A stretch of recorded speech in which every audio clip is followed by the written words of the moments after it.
Hello friend, welcome to Bajirao Reddy institute. Today analysis के आज के अंक में हम 6 अगस्त 2024 के तीन प्रमुख समाचार, या ये तीन प्रमुख कहना ठीक नहीं है, एक ही मुद्दा है, उसी के तीन पार्ट हैं।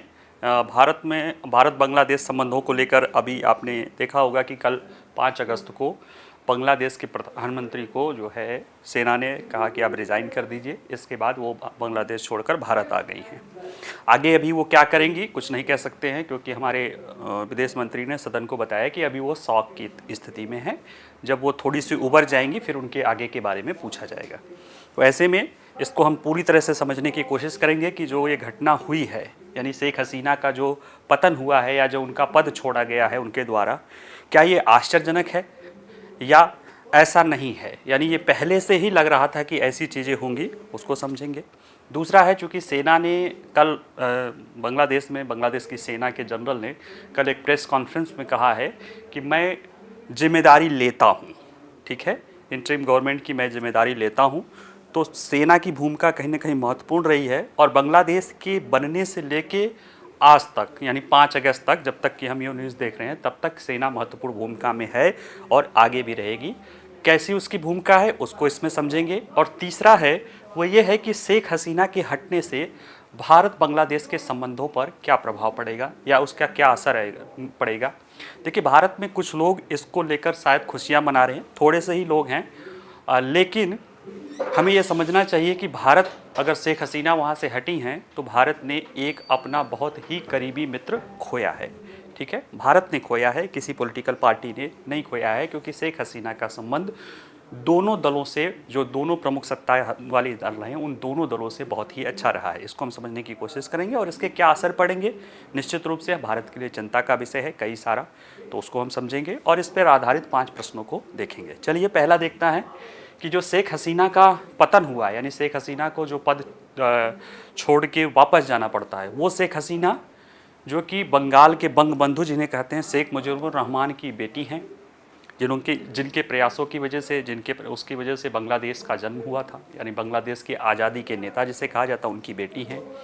सबसे लंबे समय तक उन्होंने लोकतांत्रिक सरकार का नेतृत्व किया है और लगातार चौथी बार वो सत्ता में आई हैं। 2008 के बाद वो लगातार सत्ता में थी। उस लोकतांत्रिक चुने गए महिला प्रधानमंत्री का अगर वो एक तानाशाह की तरह उसे भारत के में आना पड़ा, या उनको बांग्लादेश को छोड़ना पड़ा, जिसको कुछ लोग कह रहे हैं कि वो भाग गई, अगर वो करना पड़ा, तो कहीं ना कहीं ये एक उनका, आप कह सकते हो कि उनका पतन ही है।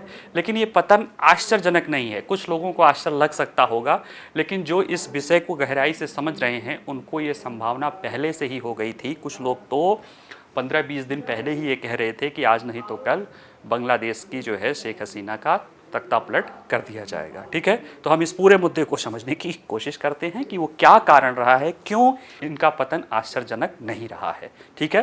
ये अलग बात है कि ये भारत की बांग्लादेश में, आप कह सकते हो कि बहुत ही क्लोजेस्ट एलाई रही हैं, और शायद उसकी वजह से, इनके अन्य कारणों की वजह से, कुछ भारत के संपर्कों की वजह से, संबंधों की वजह से भी इन्हें अपने पद से हाथ धोना पड़ा है, ठीक है। चलिए देखते हैं क्या मामला रहा है। परिचय देखें तो देखिए, बांग्लादेश की सबसे लंबे समय तक प्रधानमंत्री रही शेख हसीना जी, 6ठी-7वीं बार, लगातार चौथी बार तो वो रह रही हैं, और वहाँ के बंगबंधु मुजीबुर रहमान की बेटी रही हैं। इनका जो है, इन्होंने 5 अगस्त को एकाएक रिज़ाइन करती हैं पद से और अपना देश छोड़ के ये भारत आ जाती हैं, और अभी भी भारत में ही हैं। आगे जहाँ तक, जैसे कि हमारे विदेश मंत्री ने आज संसद में को बताया कि ये अभी इस स्थिति में नहीं है कि कुछ आगे के बारे में सरकार उनसे बात करे, अभी वो शौक में है। निश्चित रूप से जो महिला लोकतंत्र को अपने को लोकतंत्र का पुरोधा समझती हो और रही भी है, अगर वह किसी तानाशाह की तरह उसे अपने देश को छोड़ के जाना पड़ता है, तो निश्चित रूप से वो एक ऐसी स्थिति है जिसको बयां नहीं कहा जा सकता है, और वही शायद उन्होंने झेला भी है। और ये 5 अगस्त को, कल ही वो शाम को दिल्ली आ गई हैं। ऐसे तो गाजियाबाद के हिंडन एयरबेस पे आई थी, इसके बाद वो दिल्ली आ गई हैं, और वो आगे कहाँ रहेंगी, कैसे रहेंगी, इसका अभी तक कुछ नहीं पता है। उनके सरकारी आवास में बांग्लादेश में तोड़फोड़ की गई, लूटपाट की गई, और वो कई सारी चीज़ें की गई जो शायद किसी भी सभ्य समाज के लिए नहीं कहा जा सकता है। बाकी आगे अगर हम देखें कि इसके बाद जो है वहाँ के सेना प्रमुख जनरल वकार उज जमान ने कहा है कि वो इसकी रिस्पॉन्सिबिलिटी लेंगे, सत्ता की केयर की रिस्पॉन्सिबिलिटी लेंगे, और उन्होंने अवामी लीग जिसकी ये नेता थी उसको छोड़कर बाकी सारे विपक्षी दलों के लोगों से उन्होंने बात की है और एक इंटरिम गवर्नमेंट की तरफ बढ़ रहे हैं। इसमें छात्र राजनीति ने भी काफ़ी महत्वपूर्ण भूमिका निभाई है इसको करने को लेकर। अभी अभी समाचार आ रहा है कि छात्र राजनीति चाहती है कि मोहम्मद यूनिस जो है इस इंटरिम जो गवर्नमेंट बने उसके सलाहकार बने, और उन्होंने कहा कि वो इसको स्वीकार करेंगे। मोहम्मद यूनिस जो है नोबेल laureate रहे हैं और कहीं न कहीं इस जो नेपाल की हकीकत है उसमें भी वो एक जुड़े हुए तत्व रहे हैं। ठीक है, तो आइए ज़रा समझते हैं कि ये जो घटना हुई है वह कई सारे लोगों को चौंका सकती है, लेकिन ऐसा नहीं है कि ये एक बार में हो गया हो। ये पहले से ही कई सारे लोगों को संभावना दिखाई देने लगी थी, यानी जो कुछ हुआ क्या कोई आश्चर्य की बात नहीं है। ये बात विशेषज्ञों द्वारा कहा जाने लगा है और कहा भी जा रहा है। उसके पीछे कई सारे कारण हैं। देखिए, कई हफ्तों तक जो है सड़कों पर हिंसक प्रदर्शन हुए हैं और बांग्लादेश सरकार द्वारा इसको दबाने के लिए बल प्रयोग भी किया गया है। और 5 अगस्त को जो हुआ वो अप्रत्याशित और आश्चर्यजनक लग सकता है, लेकिन बांग्लादेश में कई क्षेत्रों में स्थिति की जो बिगड़ना महीनों से चालू था, और यह दुनिया में महीनों से नहीं बल्कि सालों से चालू था और दुनिया के सामने था, लेकिन जो देख न पाए उसके लिए क्या कह सकते हैं। जैसे राजनीतिक स्थिति या राजनीतिक रूप से स्थिति का बिगड़ना। बांग्लादेश में 2008 में ये सत्ता में आती हैं शेख हसीना जी। उसके पहले वहाँ पे बेगम खालदा जिया का 1 से लेकर 2006 तक सरकार रही है। जब सरकार को केयर टेकर गवर्नमेंट के साथ चुनाव कराने की बात आ रही थी, उसी समय वहाँ की सेना ने तख्ता पलट कर दिया था, एक तरह से किया था। हालांकि उन्होंने एक इंटरिम गवर्नमेंट अपना जो कहते हैं ना मुखौटा वाली सरकार स्थापित की थी, लेकिन फिर भी बाद में दबाव में राजनीतिक जो है लोकतंत्र की मांग के दबाव में 2008 में चुनाव होते हैं और शेख हसीना सत्ता में बैठती हैं। और उसके बाद से ये उनका चौथा टर्म है। लेकिन 2014, 2018 और 2024 में जो बांग्लादेश में चुनाव हुए थे, उन तीनों चुनाव को लेकर उन पे धांधली के आरोप लगाए थे। 24 के चुनाव में तो ये भी हुआ था कि वहाँ की विपक्षी दलों ने इसका बहिष्कार किया था, और पश्चिमी देश भी इसमें कम से कम खासतौर से अमेरिका और पश्चिमी मीडिया की भी यही एक मंशा थी कि वहाँ पे धांधली हुई है। और देखिए, अवामी लीग ने 3 चुनाव में 300 में से 234, 257 और 234 सीटें जीती है, और जो ये 224 सीटें जीती है इसमें विपक्ष शामिल नहीं रहा है। तो ऐसे में कहीं ना कहीं ये उन पर प्रश्न उठा रहा था कि जो राजनीतिक उनके पास सत्ता है वह तानाशाही के करीब है, और ये उस व्यक्ति के लिए है, यानी हसीना का राजनीतिक विपक्ष है। हसीना उसको, यानी शेख हसीना ने अपने राजनीतिक विपक्ष को समायोजित नहीं कर सका, ये उन पर आरोप लगता रहा है। चाहे वो बंगाल BNP हो, बांग्लादेश नेशनल पार्टी हो, उसकी जो प्रमुख जो है खालदा जिया, बेगम खालदा जिया है, उनको चाहे जेल की बात हो या उनके बेटे को निर्वासित करने की बात हो या कई सारे लोगों को जेल भेजने की बात हो, इन पर ये आरोप लगा है कि इनके द्वारा कहीं न कहीं व्यक्तिगत अधिनायकवाद को ये बढ़ावा दिया गया है। जैसे 2018 में हसीना के मुख्य प्रतिद्वंदी प्रधानमंत्री खालदा जिया को 2018 में 17 साल की जेल हुई थी। हालांकि अब उनको छोड़ दिया गया है, रिहा कर दिया गया है। उनके पिता जो है, उनके बेटे को जो है वो निर्वासित है, वो अभी यूनाइटेड किंगडम या लंदन में रह रहे हैं। और इस तरह से कहीं ना कहीं ये चीज़ें थी। नोबेल पुरस्कार विजेता मोहम्मद यूनिस, इनके आलोचकों पर है, उन पर भी कार्रवाई हुई थी। हालांकि आज उनको जो है छात्र राजनीति कह रही है, वहाँ के छात्र संगठन कह रहे हैं कि वो इसके इंटरिम सलाहकार बन जाए इंटरिम गवर्नमेंट के। तो ये कहीं ना कहीं ये चीज़ें बता रही थी कि वहाँ पे कुछ ऐसा हो रहा था, जो ये बात बता रही थी कि एक जो उनकी राजनीतिक स्थिति है, राजनीतिक स्थिति वो बहुत अच्छी नहीं है। और ऐसे में अर्थव्यवस्था भी, राजनीतिक स्थिति तो गड़बड़ थी, अर्थव्यवस्था भी बहुत अच्छी नहीं इस हालात में है। देखिए, पहले शुरुआत के कुछ सालों में अच्छे से उन्होंने अर्थव्यवस्था पर ध्यान दिया, अर्थव्यवस्था ने बहुत तेज़ी से विकास किया, और दक्षिण एशिया में आप कह सकते हो कि भारत को छोड़कर एकमात्र बांग्लादेश ही है जिसको आप कह सकते हो कि उसकी अर्थव्यवस्था बहुत अच्छी स्थिति में थी। लेकिन कोरोना के बाद वहाँ की अर्थव्यवस्था थोड़ी सी गड़बड़ होती है, उनका विकास मॉडल गड़बड़ाता है, और जो उनका वस्त्र उद्योग है, जो उनकी अर्थव्यवस्था का प्रमुख फोकस है, उसको या प्रधान उद्योग कहीं न कहीं उसमें दिक्कत आनी शुरू हुई थी। और 2022 में बांग्लादेशी टका जो है डॉलर के मुकाबले उसमें 40% की गिरावट आती है, विदेशी मुद्रा भंडार लगभग आधा हो जाता है। 2023 में देश में IMF से 4.7 बिलियन डॉलर का ऋण के लिए जो है लिया, और वर्ष के अंत तक उनका कुल विदेशी ऋण 400 अरब डॉलर के आसपास हो गया है। हाल फिलहाल में वहाँ की महंगाई दर 10% है, जो कहीं ना कहीं ये बता रही है कि राजनीतिक परिस्थितियाँ देख रहे हैं, उसी तरह से आर्थिक परिस्थितियाँ ऐसी थी जो आप कह सकते हो कि कोड़ में खाज का काम कर रही थी। और उसके साथ ही साथ एक और चीज़ें हुई, वो है कि बांग्लादेश की आबादी का में रोजगार, यानी जो युवा वर्ग है, बांग्लादेश की आबादी 17 करोड़ है ILO के डेटा के अनुसार, उसमें जो है 1/4 यानी लगभग 15 से 29 वर्ग की आयु वर्ग में है, और ये वो वर्ग होता है जो युवा वर्ग है, रोजगार के लिए प्रमुख जाता है। और इसके लिए रोजगार प्रमुख चीज़ है। अर्थव्यवस्था गड़बड़ हो चुकी थी और रोजगार के लिए भी दिक्कत चल रही थी। इसी बीच जून में वहाँ की हाई कोर्ट ने एक निर्णय देता है, 5 जून को वहाँ के उच्च न्यायालय का एक निर्णय आता है कि स्वतंत्रता सेनानी, यानी जो बांग्लादेश की आज़ादी के समय जो बांग्लादेश को स्वतंत्र कराने के लिए जो मुक्त वाहिनी और उससे जुड़े हुए परिवार के लोग थे, उनके परिवारों की आरक्षण की व्यवस्था थी, है ना। और ये मामला काफ़ी समय से ठंडे बस्ते में था। जून में वहाँ की हाई कोर्ट ने एक निर्णय दिया कि 30% आरक्षण हो सकता है।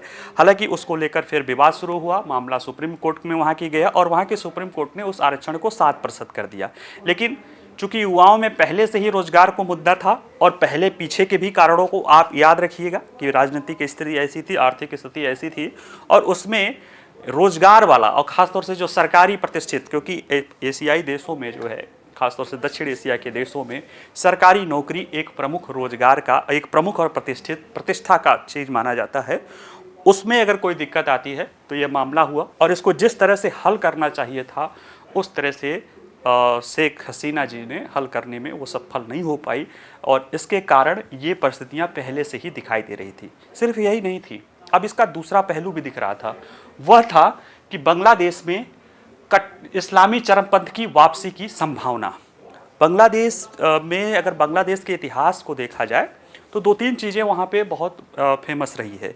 वहाँ पे एक धार्मिक जो राष्ट्रवाद है, धर्मनिरपेक्ष राष्ट्रवाद है, जिसकी नेतृत्व शेख हसीना जी कर रही हैं। एक धड़ा है जो इस्लामिक राष्ट्रवादियों का है, और ये दोनों धड़े वहाँ पे कह सकते हो कि आज़ादी के समय से, यानी 71 से ही वहाँ पे दोनों धड़े पाए जाते हैं, और इन दोनों धड़ों तरह के लोग मिलके जो है सेना में शामिल होते हैं, और वह भी एक देखते हैं महत्वपूर्ण भूमिका अदा करती है। तो ये जो 5 अगस्त का दिन प्रगतिशील ताकतों के लिए दुखद रहा, क्योंकि बांग्लादेश में करारा झटका लगा है। क्यों लगा है? क्योंकि जो प्रधानमंत्री हैं शेख हसीना, इनको वहाँ के धर्मनिरपेक्ष राष्ट्रवाद का प्रतीक माना जाता है। ये शेख मुजीबुर रहमान की बेटी रही हैं, और यह कहीं ना कहीं उन ताकतों से लड़ रही थी जो धार्मिक कट्टरपंथी ताकतें हैं। और ये वो ताकतें हैं, जब ये सत्ता में थी तो इन्होंने बांग्लादेश को तो प्रगतिशील मतलब पीछे की तरफ रास्ते पर ले ही गया, भारत के लिए भी ये मुसीबतें खड़ी हुई इन ताकतों के कारण, जिसका कहीं ना कहीं भारत में अगर आप देखें तो भारत का पूर्वोत्तर क्षेत्र प्रभावित रहा था।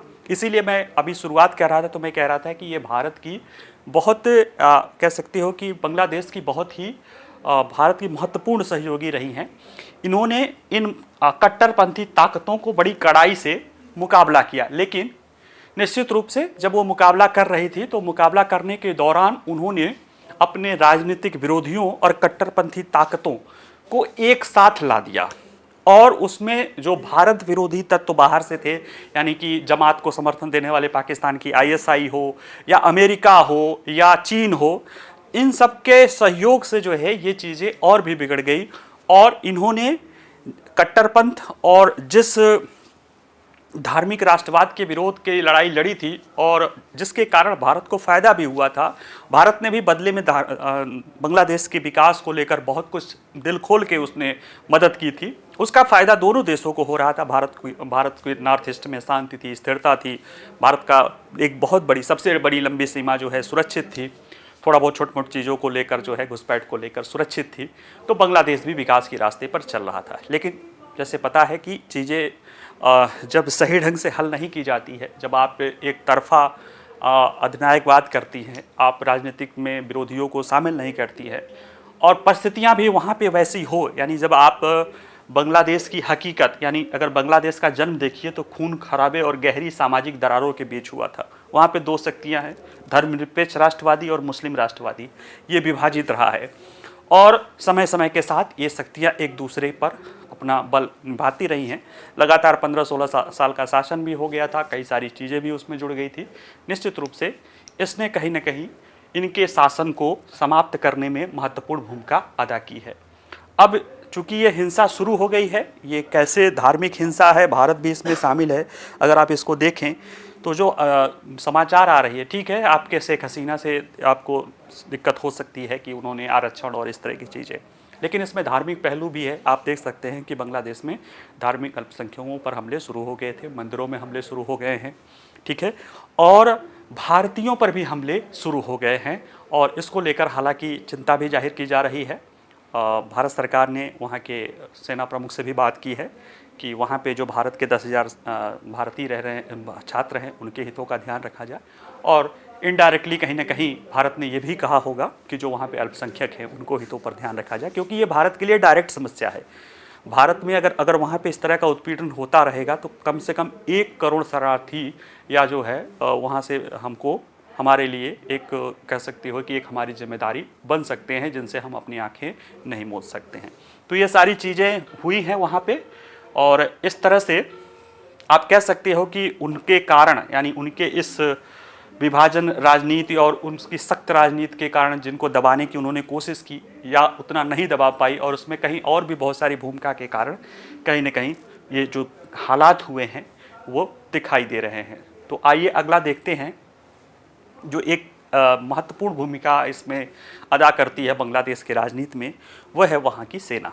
देखिए, सेना के लोग जो है, लोग उनसे हाथ मिला रहे हैं और ये सब कुछ कर रहे हैं। एक तरफ प्रधानमंत्री को अपने देश से बाहर जाना पड़ा, लोकतंत्र के द्वारा चुनी हुई सत्ता को उनके घर पे कब्जा कर लिया गया, उनके स्विमिंग पूल में किया गया, उनके बेड और उनके, मतलब आप नहीं कह सकते हैं कि महिलाओं के अंतवस्त्र तक जो है प्रदर्शन किए गए। ये कहीं ना कहीं आप कह सकते हैं कि जो प्रदर्शनकारी हैं उनकी मानसिक सोच को दिखाता है। खैर, हमें उससे नहीं लेना देना है। हमें यहाँ इस मुद्दे में समझने की ज़रूरत है कि शेख मुजीबुर रहमान की हत्या से लेकर हाल में, अभी चूँकि हाल में सेना ने कहा है, यानी कल ही सेना प्रमुख ने भारत के समयानुसार 3:15 बजे दोपहर में एक प्रेस कॉन्फ्रेंस करके ये कहा कि हमने जो है जिम्मेदारी ली है और अंतरिम सरकार बनाई जाएगी। और ये कहने के पहले सेना मुख्यालय में अवामी लीग को छोड़कर बाकी जितने भी स्टेक होल्डर हैं विपक्ष के, उन सबके साथ मीटिंग करने के बाद सेना प्रमुख ने ये बात कही थी।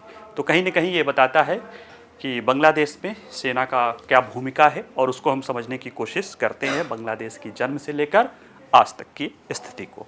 ठीक है, चलिए देखते हैं परिचय के बारे में। तो देखिए, 5 अगस्त को मीडिया को संबोधित करते हुए बांग्लादेश के सेना प्रमुख जनरल वकर उज जमान, इनके बारे में एक अच्छी और भी बता दें, इंटरेस्टिंग चीज़ है कि ये शेख हसीना के द्वारा इनको कुछ 5-6 महीने पहले इनको चुना गया था। ये उनके बड़े करीबी आदमी माने जाते हैं। ये उनकी चचेरी बहन के हस्बैंड भी हैं। संभवतः कुछ लोग कहते हैं कि इसी वजह से जनरल ने इनको जाने दिया, शेख हसीना को और उनकी बहन को। या कुछ सच्चाई जबकि है कि कहीं ना कहीं भारत का भी इसमें योगदान रहा है, क्योंकि भारत के विदेश मंत्री 12 बजे से ही एक्टिव हो गए थे। तो जो भी कारण रहा हो, और ये 1975 की घटना नहीं दोहराई जा सकी, जिस घटना के में इन्होंने, शेख हसीना ने अपने पिता को और अपने परिवार के, जो बहन आज उनके साथ दिल्ली आई हैं, यही 2 जीवित बची हैं उनके परिवार में। बाकी उस समय जो है जितने लोग थे सब मारे जा चुके हैं।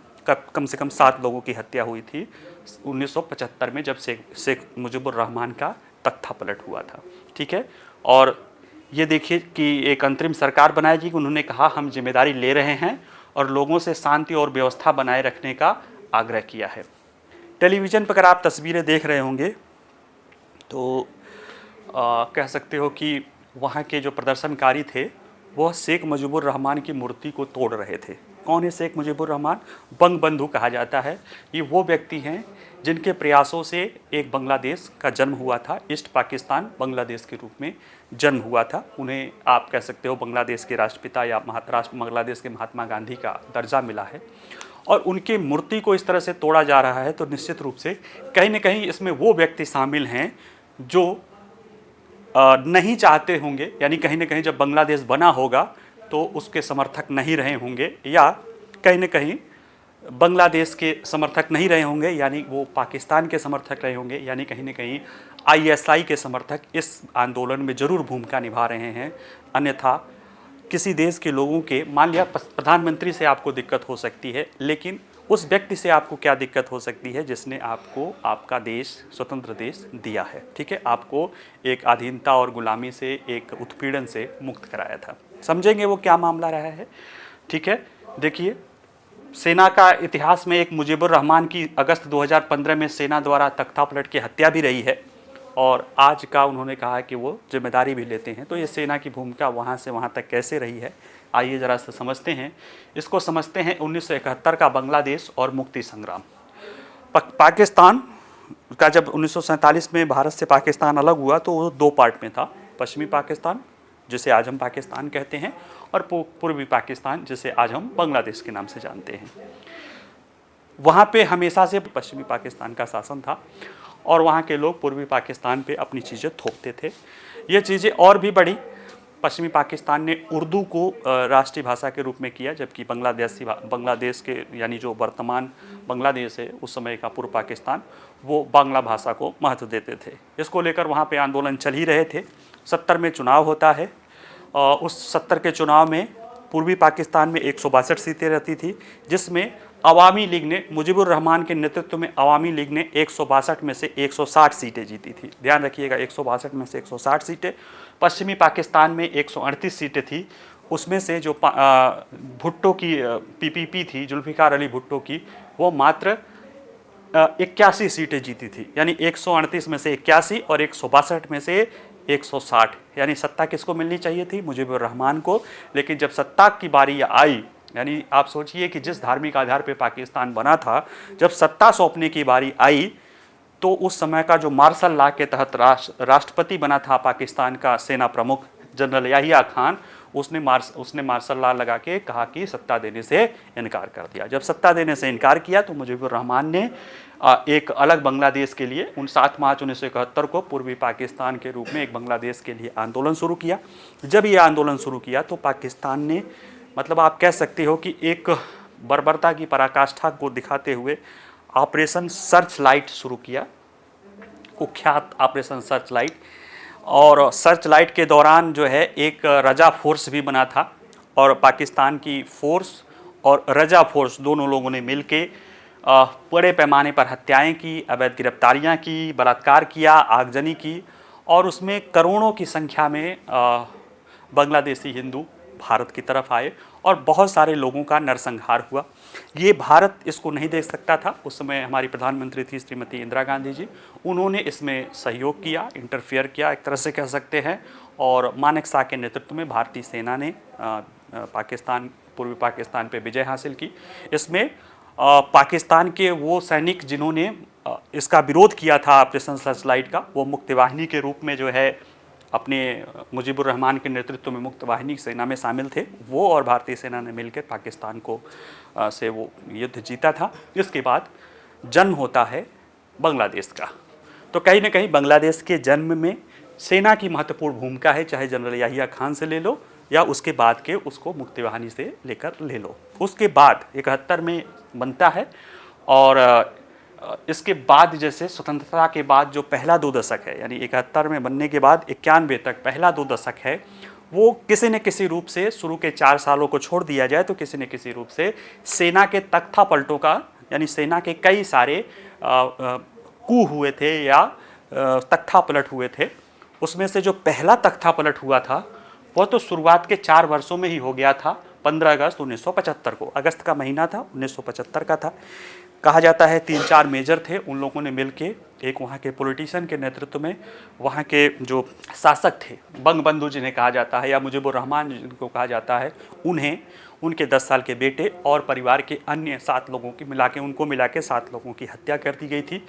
शेख हसीना और उनकी बहन शेख रेहाना, ये दोनों जिन्होंने जो कल भी यानी 5 अगस्त को जो भारत आई हैं, ये दोनों बच गई थी क्योंकि शेख हसीना अपने पति के साथ जर्मनी थी और उनके साथ उनकी बहन भी थी, तो यही 2 उस परिवार में बची थी।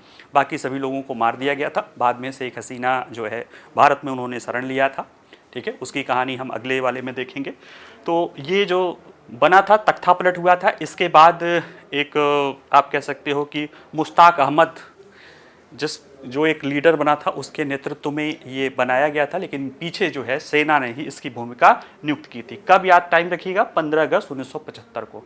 और अगला तख्ता पलट हो जाता है 3 नवंबर 1975 को।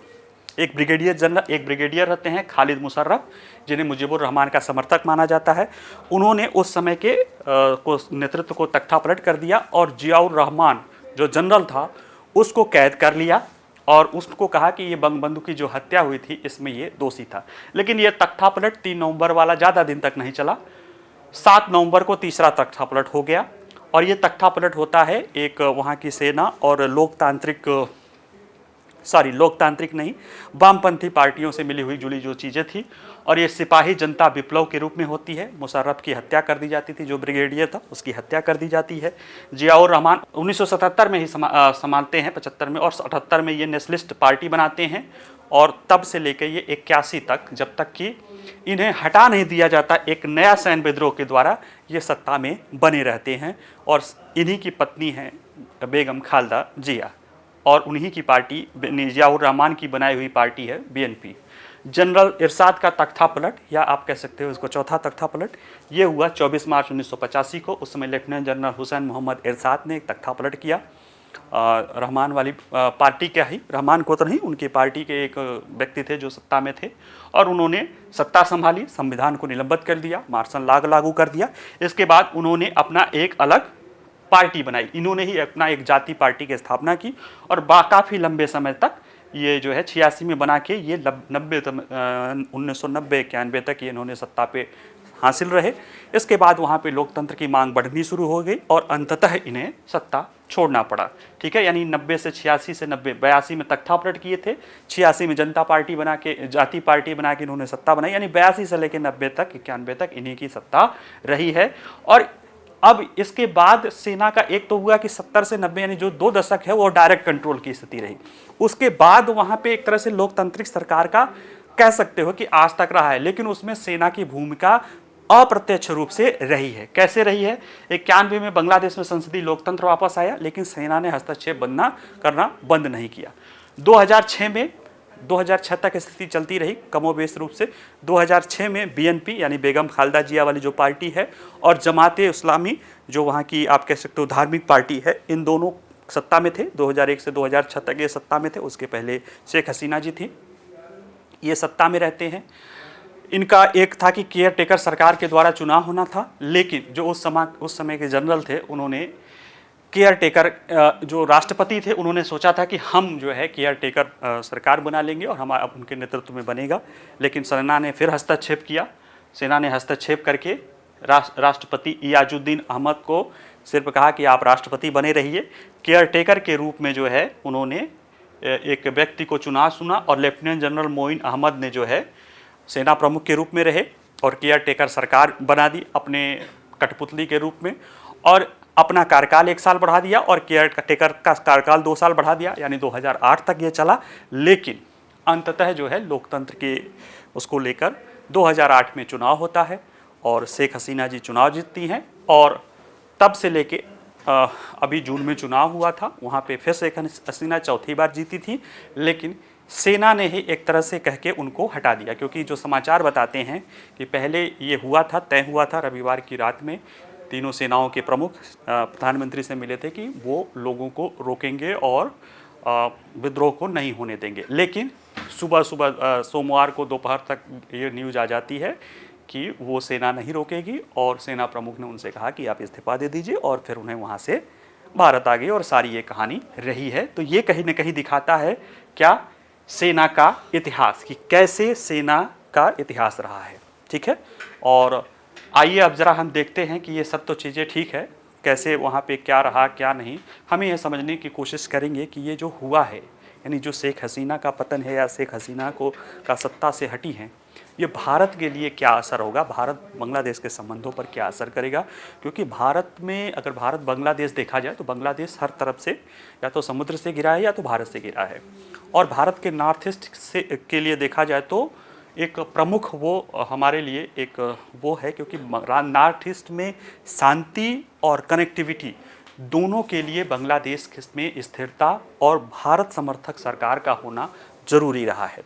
और ये इस कसौटी पर कहीं न भारत समर्थक कसौटी पर शेख हसीना जी बखूबी निभती रही हैं, लेकिन अब वो सत्ता में नहीं रही हैं, तो क्या क्या संभावना, क्या क्या चुनौतियां हो सकती हैं, उसको भी समझने की हम कोशिश करते हैं। तो चलिए ज़रा देखते हैं कि मुद्दा क्या है। देखिए 2009 में शेख हसीना सत्ता में आई थी, और उसके बाद से ही उन्होंने भारत और बांग्लादेश का संबंध बहुत ही बेहतर रहा था।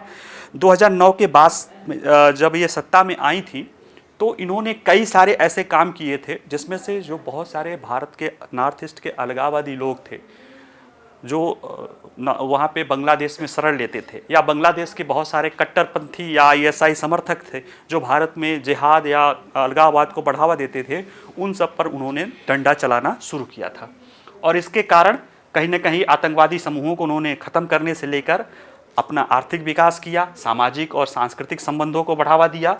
और शेख हसीना का जो पिछले 15-16 सालों का कार्यकाल रहा है, आप उसको कह सकते हैं कि बांग्लादेश के बनने से लेकर अब तक वो एक बहुत ही बेहतर कार्यकाल माना जा सकता है भारत के दृष्टि से, क्योंकि इसके कारण कहीं ना कहीं नॉर्थ ईस्ट में शांति स्थापित करने में, नॉर्थ ईस्ट में उग्रवाद को ख़त्म करने में, अलगाववाद के ख़त्म करने में काफ़ी हद तक मदद मिली। हालांकि ऐसा नहीं कि उसमें कोई अड़चन नहीं आई, उनके दौरान शेख हसीना के दौरान ही चीन का प्रभुत्व बढ़ा था, चीन की उसमें भागीदारी बढ़ी थी, और उसको आप नज़रअंदाज भी नहीं कर सकते हैं, क्योंकि यही वो दौर है जो चीन दुनिया की दूसरी सबसे बड़ी ताकत थी और एशिया की सबसे बड़ी ताकत है। तो ऐसे में चीन का प्रभाव न हो, इससे इनकार नहीं किया जा सकता। फिर भी शेख हसीना ने दोनों देशों के साथ संबंधों को, यानी भारत के स्ट्रेटेजिक हितों के अगेंस्ट जाकर ऐसा कुछ किया हो, ऐसा दिखाई नहीं देता है।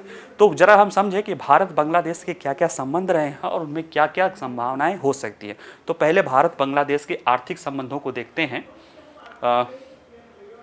कि उनके बीच जो द्विपक्षीय व्यापार है, तो भारत और बांग्लादेश, यानी भारत देखा जाए तो बांग्लादेश का चीन के बाद एशिया में दूसरा सबसे बड़ा जो है व्यापारिक भागीदार है, और बांग्लादेश दक्षिण एशिया में सबसे बड़ा भारत का व्यापारिक भागीदार है, क्योंकि दक्षिण एशिया में पाकिस्तान से हम कुछ करते नहीं हैं। बाकी देशों की अपेक्षा जो है बांग्लादेश के साथ हमारे बेहतर व्यापारिक संबंध हैं। द्विपक्षीय व्यापार 23-24 में $13 अरब का रहा है, जिसमें भी काफ़ी हद तक जो है दोनों देशों का लगभग समानता की स्थिति रही है। अगर हम देखें कि बांग्लादेश से माने जो क्या हम निर्यात करते हैं, तो भारत का जो कपास है वो बांग्लादेश को जो हम निर्यात करते हैं उसका बहुत बड़ा हिस्सा है, यानी 40% जो हम भारत के कुल कपास निर्यात का 34.9% जो है, यानी लगभग $2.4 अरब जो है का हम कपास का निर्यात बांग्लादेश को करते हैं। इसके अतिरिक्त हम पेट्रोलियम का करते हैं, खाद्यान्नों का, भोजन का करते हैं, बिजली भी करते हैं, और बहुत सारी ऐसी चीज़ें हैं जो भारत बांग्लादेश को सप्लाई करता है। बांग्लादेश से हमें परिधान मिलते हैं, रेडीमेड चीज़ें मिलती हैं, और भी बहुत सारी चीज़ें हैं। जैसे अगर देखा जाए कि आयात का सबसे बड़ा तो रेडीमेड गारमेंट ही है, बाकी और भी चीज़ें हैं जो भारत को मिलता है। इसके अतिरिक्त भारत और बांग्लादेश के बीच एक FTA पर भी बात चल रही थी। 2023 में, अक्टूबर 2023 में एक बात चली थी कि भारत बांग्लादेश के बीच एक फुल FTA की तरफ बढ़ा जाए, फ्री ट्रेड एग्रीमेंट की तरफ बढ़ा जाए। और 2012 में विश्व बैंक के एक अध्ययन दल ने इस पर निष्कर्ष निकाला था कि अगर भारत बांग्लादेश के बीच एक फुली एक्टिव, यानी पूरी तरह से एक्टिव FTA हो जाता है, तो उससे बांग्लादेश के निर्यात में, यानी भारत को बांग्लादेश के, यानी बांग्लादेश का निर्यात भारत को 182% बढ़ेगा और भारत का निर्यात बांग्लादेश को 172% बढ़ेगा। यानी लगभग दोनों में लगभग दुगना के आधार पे, या नहीं दुगना तो पौने दोगुना, यानी आप समझ सकते हैं कि ग्रोथ रेट व्यापार में बढ़ने की संभावना है। अब चूंकि अंतरिम सरकार है और जो सरकार है उसमें जो चीज़ें दिख के छन के आ रही है वो ये दिखा रही है कि वो भारत के प्रति विरोधी है और समर्थक भी नहीं है। विरोधी तो कम से कम मतलब समर्थक तो नहीं है, विरोधी ही है, आप उसको कह सकते हैं। ऐसे में इन अंतरिम सरकार के दौरान ये आर्थिक वाला पहलू कितना आगे बढ़ेगा इसको लेकर शक खड़ा हो गया है। हमारे लिए जो दूसरा मुद्दा है वो ज़्यादा महत्वपूर्ण है, वो है दोनों देशों के मध्य बुनियादी ढांचा और संपर्क संबंध, खासतौर से नॉर्थ ईस्ट को लेकर। देखिए, जब शेख हसीना सत्ता में आई तो बुनियादी ढांचा और संपर्क भारत के बांग्लादेश के संबंधों के बीच एक बढ़ता हुआ हिस्सा रहा है। भारत ने सड़क, रेल, शिपिंग, बंदरगाह, बुनियादी ढांचे के विकास के लिए वर्ष 2016 से $8 अरब का तीन ऋण दे चुका है। यानी $8 अरब ऋण के रूप में, 3 ऋणों के रूप में दिया जा चुका है।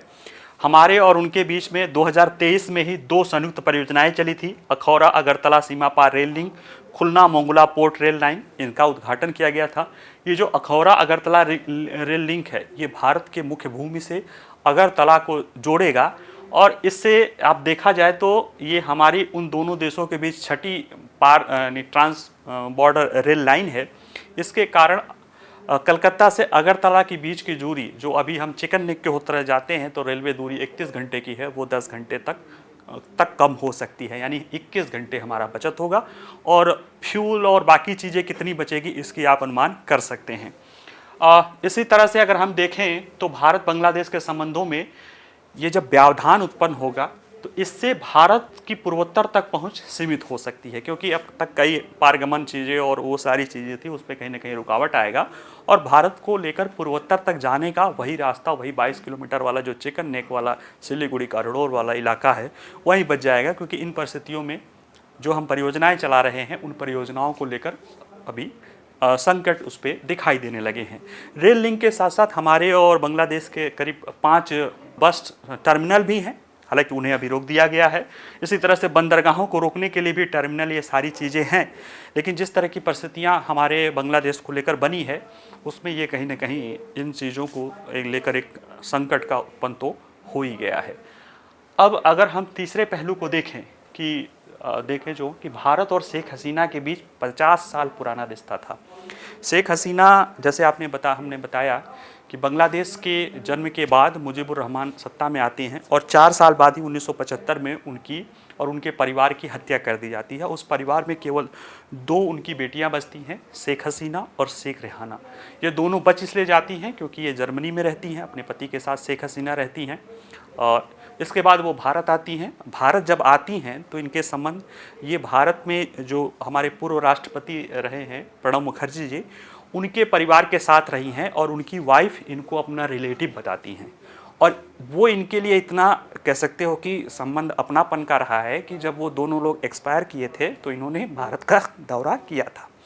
और शेख हसीना का संबंध भारत में जब ये 2008 में सत्ता में आई थी तो भारत के साथ संबंध बढ़े थे, क्योंकि इनका एक इमोशनल लगाव है। आप सोचिए, आपके परिवार के सारे लोग मार दिए जाएं, उसमें से अगर कोई आपको बचाता है, अपनापन दिखाता है, तो वो चीज़ें रहती हैं। आज भी वो कहाँ आई हैं? दिल्ली आई हैं। और इनका जो भारत के साथ संबंध है, हालांकि आज कुछ लोग विरोध कर रहे हैं पार्टी उसको गत देखते हुए, जबकि शेख हसीना का संबंध भारत के दोनों दलों के साथ रहा है। भारतीय जनता पार्टी या वर्तमान प्रधानमंत्री के साथ, सरकार के साथ संबंध तो 2014 के पहले रहा है, लेकिन ये उसके पहले 6 साल का संबंध इससे कम प्रगाढ़ नहीं रहा है, बल्कि और भी मजबूत रहा है, क्योंकि उस दल के साथ, उनके परिवार, गांधी परिवार के साथ इनका व्यक्तिगत पारिवारिक जुड़ाव रहा है। इंदिरा गांधी वो महिला हैं जिन्होंने बांग्लादेश का जन्म कराया था। उनके पिताजी के साथ उनका बहुत अच्छा संबंध था। जब उनके पिताजी की हत्या हुई, वो देश निकाला हुई, तो इसी परिवार के संरक्षण में प्रणब मुखर्जी के परिवार के साथ ये रही थी। दिल्ली में उनके वो लोकल गार्जियन के रूप में थे डॉक्टर प्रणब मुखर्जी, भारत रत्न हमारे। तो ऐसे में ये जब संबंध था, ये सारी चीज़ें थी, तो जब शुरुआती हुआ तो हसीना जी ने काफ़ी उदार वो दिखाया और प्रधानमंत्री मनमोहन सिंह ने भी उस समय जो है काफ़ी, कहते हैं ना कि एक बड़ा दिल दिखाते हुए मानवीय सहायता से लेकर हर तरह की सहायता का आश्वासन दिया, और दोनों लोग इसका फायदा रहा है। ऐसा नहीं कि सिर्फ बांग्लादेश को फायदा रहा, भारत को भी फायदा रहा। भारत को क्या फायदा रहा? शेख हसीना ने भारत के लिए जो नॉर्थ ईस्ट की सबसे बड़ी समस्या थी कि वो लोग सेफ पैसे जो उनको मिल जाता था बांग्लादेश में जाके कुछ भी करके बांग्लादेश में जाके छुप जाते थे, वो चीज़ें मिलना बंद हो गई। शेख हसीना ने इस्लामिक कट्टरपंथियों, भारत के अलगाववादी तत्वों, चीन के समर्थक लोगों पर बांग्लादेश में कार्रवाई शुरू की, निर्ममतापूर्वक कार्रवाई शुरू की, और जिसके कारण कहीं ना कहीं नॉर्थ ईस्ट में शांति हमारे यहाँ दिखाई देने लगी। भारत में बदले में भारत ने उनके विकास के जो दृष्टिकोण है उसको लेकर मुक्त हाथ से सहयोग दिया। और जैसे जैसे बांग्लादेश की अर्थव्यवस्था तेजी से बढ़ती है, भारत ने, जैसे देखिए ये समर्थन द्विदलीय था, है ना। 2014 में जब नरेंद्र मोदी पदभार ग्रहण करते हैं तो उनका भी इनके साथ संबंध बेहतर रहा। संबंध का जो जोड़ने में क्या था कि जो वहाँ के धार्मिक उग्रवाद है और आतंकवाद है जो उनका मुकाबला करती हैं, वो भारत के लिए सबसे महत्वपूर्ण चीज़ जोड़ने वाला वही रहा है, बाकी आर्थिक और इस तरह की चीज़ें नहीं, क्योंकि वो कहीं ना कहीं उस क्षेत्र में भारत के स्ट्रेटेजिक हितों को मजबूत करती थी। और जैसे जैसे इससे बांग्लादेश की अर्थव्यवस्था तेज हुई, भारत ने उसे अरबों डॉलर की ऋण सुविधा प्रदान की, जो अभी हमने देखा ही है पीछे वाले लेख में कि ये चीज़ें बढ़ी रही थी, बुनियादी ढांचा बेहतर हो रहा था, मानवीय आवश्यकताओं को भी पूरा करने की सहायता मिल रही थी। लेकिन अब वो चीज़ें नहीं है।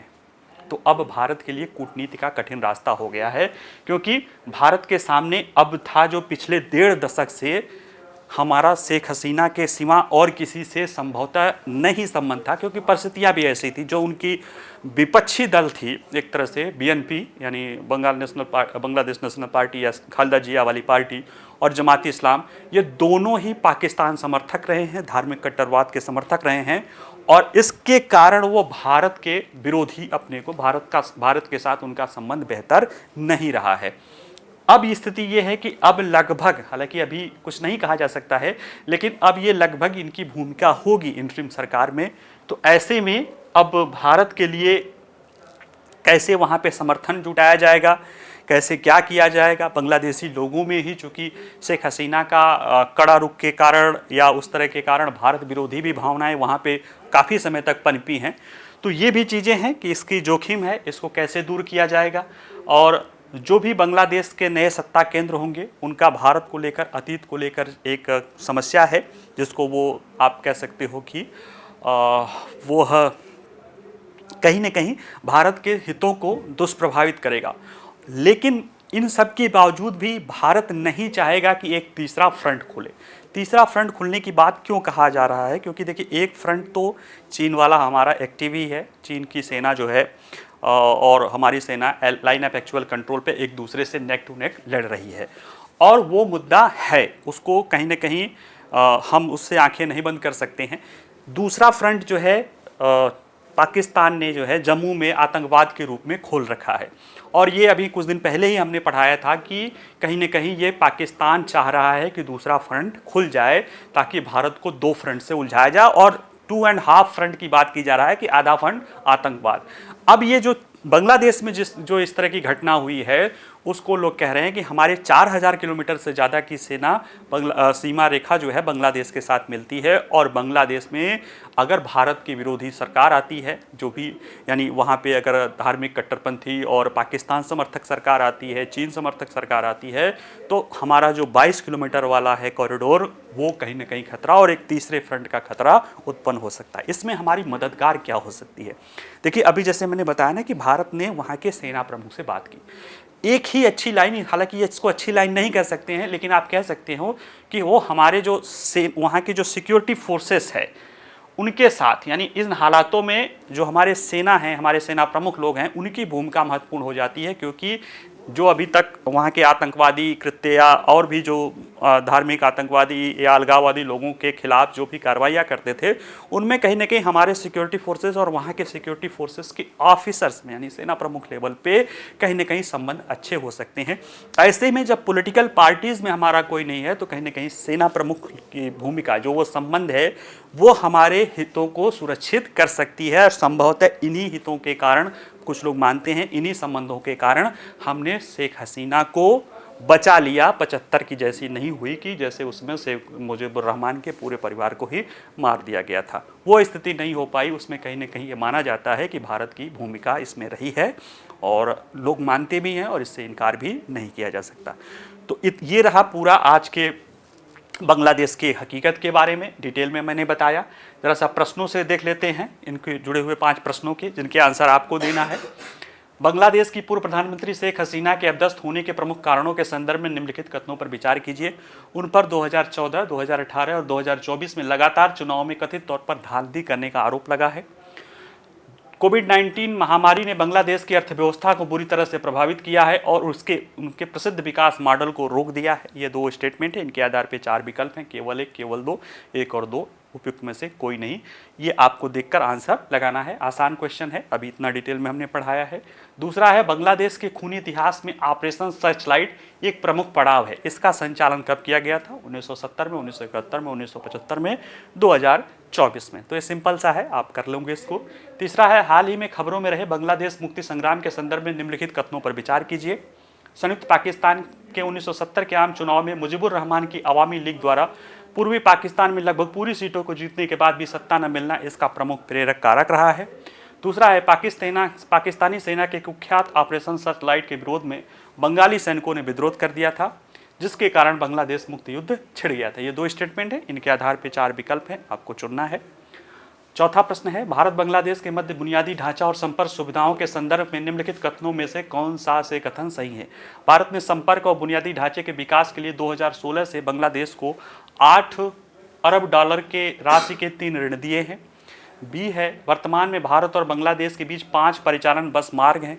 सी है, अखौरा अगरतला सीमा पार रेल लिंक ने अगरतला और कोलकाता के बीच ट्रेन यात्रा का समय मौजूदा 31 घंटे से कम करके 10 घंटे कर दिया है। और डी है, उपयुक्त सभी कथन सही है। ठीक है।